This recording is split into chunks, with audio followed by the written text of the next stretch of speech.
បាទនេះពុកម៉ែបងប្អូនឥឡូវនេះមកអានេះយើងលាយស៊ីម៉ងនិយាយរួមទៅអាដាំដើមធ្វើត្រើងធ្វើអីបកូលត្រើងហ្នឹងយើងសិតតែមាន level មានអីខ្លះគេឲ្យ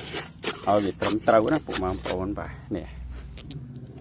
ធ្វើយើងដាក់ត្រើងដាក់ឲ្យយើងដាក់ level វាឲ្យធ្វើមកឲ្យវាត្រង់ណាក៏តែវាយើងវាខ្ជិលយើងមានដែរតែខ្ជិលឲ្យម្ល៉េះធ្វើបានប៉ុន្មានយកប៉ុណ្្នឹងពុកម៉ែបងប្អូនមើលម្ទេសកន្លែងណាក៏ម្ទេសហើយលពៅតែយើងធ្វើត្រើងហើយទៅទៀតហ្នឹងវាពេញហ្នឹងណាពុកម៉ែបងប្អូនអញ្ចឹងចេះនឹកឃើញស្ដាយយើងធ្វើត្រួងទុកវាមើលដើមមកកាក់ខ្ញុំតែប៉ុណ្្នឹងខួបប្រាំងខួបភាសាអានេះគ្រួសារខ្ញុំគាត់បេះចែកចាយអ្នករោងចក្រគាត់អស់ខ្លះហើយបាទបងប្អូនឥឡូវនេះយើងចាប់ដើម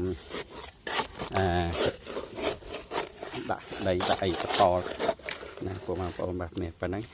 អូខេសង្ឃឹមជួបគ្នានៅវីដេអូក្រោយទៀតបងប្អូនណាបាយបាយនេះបងប្អូនឃើញទេ